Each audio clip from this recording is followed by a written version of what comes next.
Bismillahirrahmanirrahim. Assalamualaikum warahmatullahi wabarakatuh. Pada hari ini, aku ingin menerangkan tentang makam-makam lama yang terdapat di atas sebuah bukit di Kampung Cincin dan makam batu nisan berlimbing di Kampung Cohong Jasin Melaka yang didakwa oleh setengah pihak sebagai makam pahlawan terbilang zaman Kesultanan Melayu Melaka. Itu adalah satu cerita yang karut-marut dari pandangan orang-orang yang buta sejarah. Wahai orang-orang yang berakal, sebelum aku melanjutkan bicara, terlebih dulu aku ingin menjelaskan tentang sejarah asal-usul Kampung Cohong dan Kampung Cincin ini. Dikirakan sejarah penerokaan Kampung Cohong dan Kampung Cincin yang terletak di Jasin Melaka ini adalah satu sejarah yang telah selesai dikaji dan dibina oleh ahli-ahli sejarawan dan ahli-ahli pemikir berpuluh-puluh tahun yang lalu. Mungkin ramai yang terlepas pandang dan jahil dengan pembacaan sejarah tempatan yang bisa dirujuk. Lantaran itu menyebabkan ramai pihak yang membuat andaian sendiri, dan yang bertambah parah lagi apabila melalui alam mistik. Aku sebagai anak jati Melaka merasa amat kecewa oleh karena orang-orang luar membuat cerita yang bertentangan dengan fakta sejarah. Apa-apapun, aku terpanggil untuk berkongsi maklumat melalui beberapa makalah yang bisa kita telusuri agar ia menjadi bahan sejarah yang munasabah di akal, sekaligus menjadi sumber inspirasi bagi merealisasikan ilmiah di masa lalu, kini, dan akan datang. Aku ingin kabarkan kepada kalian tentang Kampung Cohong sebelum bernama Cohong. Kampung ini yang terletak di sebelah kiri tebing Sungai Kesang, di Kemudi ke hulu, di dalam Perintah Melaka. Dahulunya, ia dikenal sebagai Kampung Lidah Tanah, yang diterokai oleh orang-orang Minangkabau Pagaruyung yang bertanggung jawab menemai tempat ini. Lebih kurang dalam tahun 1700 Masehi. Kalau dikira dari muara Sungai Kesang hingga ke kampung ini panjangnya lebih kurang 18 km setelah melewati Kampung Sungai Rambai, Kesang Tasik, Teluk Rimba, Pengkalan Besar, Tangka, Cincin, dan seterusnya Kampung Lidah Tanah yang sekarang dikenali sebagai Kampung Cohong.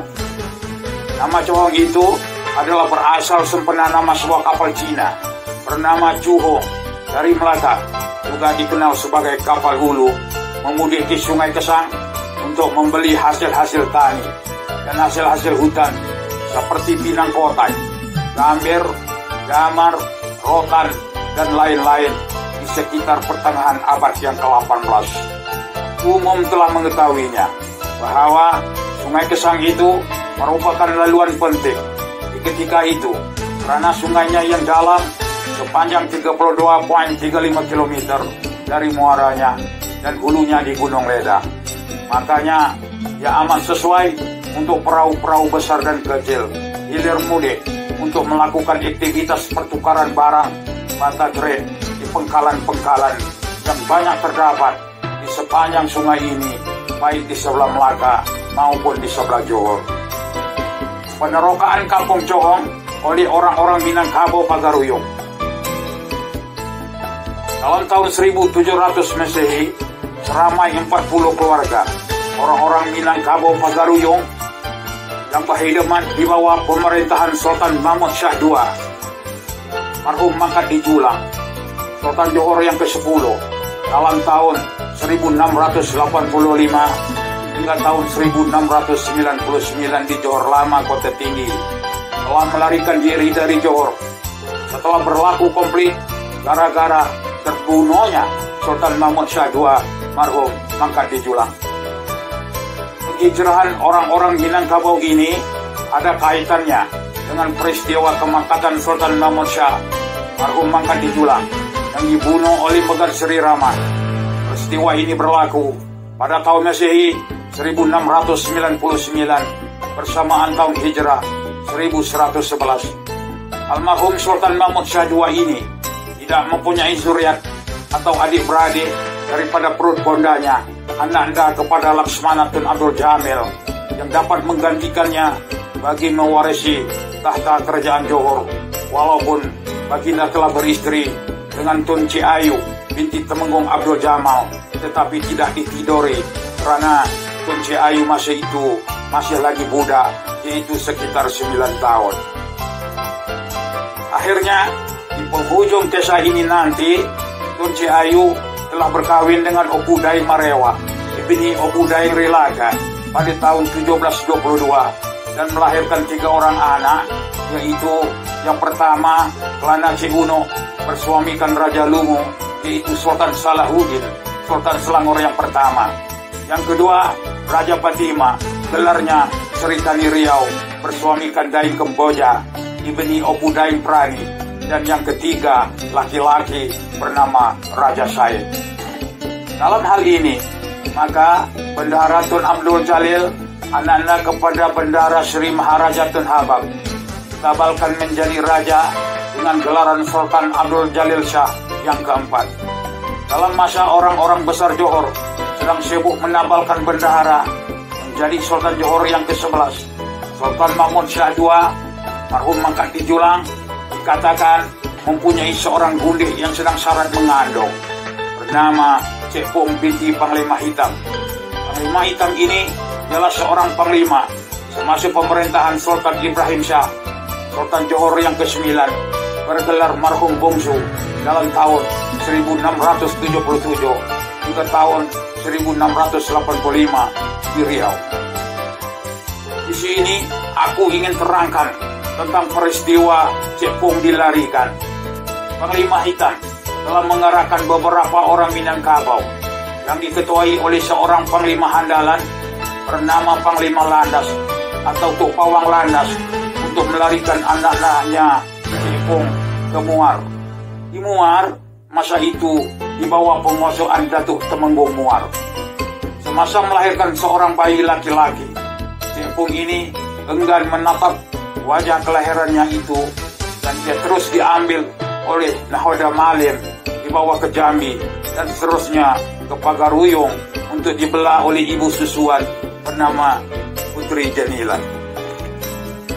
Bayi laki-laki inilah kelak dikenal sebagai Raja Kecil, putra Sultan Mahmud Shah II, marhum Mangkat Tijulang, dan kelak menjadi Raja Johor melalui rampas kuasa bergelar ia Sultan Abdul Jalil Rahman Shah dalam tahun 1718 hingga tahun 1722, dan juga baginda menjadi Sultan Shah Indrapura.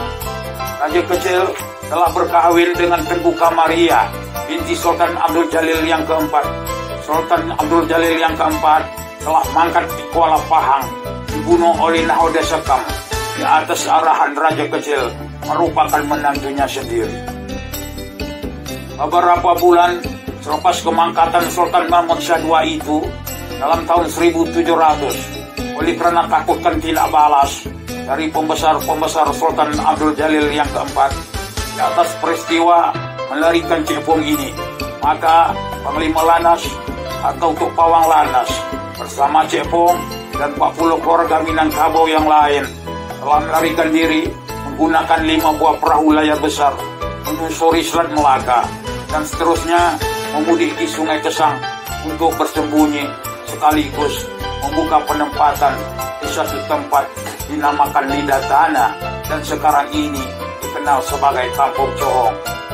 Selang beberapa ketika, maka datanglah lagi orang-orang Minangkabau dari Pagaruyung, merupakan gelombang yang kedua ke Cohong dan bergabung dengan orang-orang Panglima Landas atau Tuk Pawang Landas. Orang-orang Minangkabau ini melakukan aktivitas mendulang emas di kaki Gunung Ledang.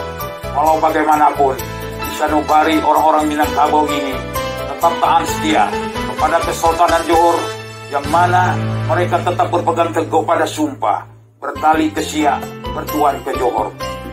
Sekelumit tentang sejarah Panglima Landas atau Tuk Pawang Landas, makamnya yang terdapat di Kampung Nyalas.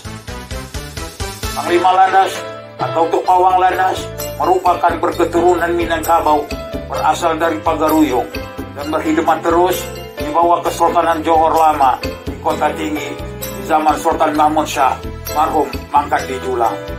Dikatakan Panglima Landas ini mempunyai ilmu kebatinan yang tinggi. Beliau kebal, tidak mapan oleh senjata. Apabila hendak membelah Pinang, beliau akan menggunakan pahanya sendiri sebagai pelandas. Panglima Landas atau Tuk Pawang Landas bertanggung jawab dalam operasi senyap melarikan Cepong, budik Sultan Mahmud Shah II yang sedang hamil karena bimbang akan dibunuh oleh pihak pembesar Sultan Abdul Jalil Shah yang keempat yang sedang bertahta, karena baginda sentiasa dibayangi kedudukannya akan tergugat dalam kejadian menuntut bela di satu hari kelak. Dalam penerokaannya di Kampung Cohong Melaka ini, di sini aku terangkan tentang susur galur Panglima Landas ini melahirkan Pawang Telo. Pawang Telo melahirkan Tuk Mabok. Tuk Mabok melahirkan Long Jenon. Long Jenon melahirkan Man Amin. Man Amin melahirkan Hawa. Hawa melahirkan Mahani. Mahani melahirkan Jalil. Dan akhirnya Jalil ini melahirkan Zainuddin. Maka Encik Zainuddin inilah merupakan generasi yang ke-9 dari Panglima Landas atau Tuk Pawang Landas sekarang menetap di Kampung Cincin Melaka. Zainuddin inilah yang berusaha mendirikan balai adat diberi nama Telapak Balai Melintang di Kampung Pulau Sebang Melaka. Di dalamnya menempatkan artifak-artifak dan manuskrip-manuskrip yang berkaitan dengan leluhur Minangkabau Pagaruyung. Balai adat ini menyerupai balai adat yang masih ada di Pagaruyung di bawah kuasa Dr. Farid sebagai yang di-Pertuan Raja Alam Minangkabau Pagaruyung Sumatera. Dilanjutkan lagi, sila-sila ini Encik Panglima Landas atau Tuk Pawang Landas bernama Man Amin melahirkan Alang, dan dari Alang inilah melahirkan Asma binti Alang, dan akhirnya berkahwin dengan almarhum Tun Gapar Baba, bekas timbalan Perdana Menteri Malaysia. Tidak heranlah mayoritas penduduk di Kampung Cohong dan Kampung Cincin adalah berketurunan Minangkabau dari Pagaruyung. Seterusnya bersemenda dengan keturunan Minangkabau dari Jurai Datuk Dor Said Naneng Melaka, termasuklah almarhum Tan Sri Aziz bin Tapa di Kampung Rem Jasin. Dari moyangnya Datuk Sinda Malim bernasab terus dengan yang amat mulia orang kaya Sri Rajo Merah nan bergajah tunggal. Maka berpanjanganlah jurai nasabnya dengan keturunan almarhum Datuk Buba di Kampung Nyalas Melaka. Sekarang aku ingin jelaskan makam orang-orang Minangkabau yang bernisan batu belimbing di Kampung Cohong Melaka. Orang-orang Minangkabau yang menetap di Kampung Cohong dan Kampung Cincin hingga kini telah melebihi 300 tahun. Mereka mendiami di desa-desa berhampiran dengan Sungai Kesang, dan hingga kini terdapat peninggalan pengkalan-pengkalan di tepi Sungai Kesang untuk perahu-perahu mereka berlabuh. Kebiasaannya, orang-orang Minangkabau ini membina rumah kediaman secara berkelompok. Satu kelompok mengonongi 10 atau lebih keluarga, dan dilantik seorang sebagai ketuanya. Hingga kini, jika ditelusuri, kita akan ketemu 5 atau 6 kelompok berpandukan tanah perkuburan yang berasingan tidak setempat masih wujud sekarang. Kajian terus dibuat, maka ditemui satu kawasan lembah, terdapat tinggalan sawah padi yang luas untuk sumber makanan harian mereka. Bertepatan dengan ikrarnya, di mana bertapa, disitulah bersawah gadang, dan disitulah dikuburkan. Maka mereka akan mengebumikan ahli keluarganya yang telah meninggal dunia di tanah kelompok mereka sendiri. Batu nisan yang digunakan di makam orang-orang Minangkabau ini ialah jenis batu laterit, yaitu batu merah atau batu lada, yang senang diperoleh di kawasan-kawasan berbukit di sekitar Kampung Cohong. Batu-batu nisannya agak unik karena dipahat oleh tangan-tangan yang mahir sebegitu rupa agar ia tampak kelainannya dengan komunitas lain. Biasanya batu nisan untuk perempuan berbentuk lebar, manakala batu nisan untuk laki-laki akan diukir berbentuk seperti buah belimbing, mempunyai 8 segi.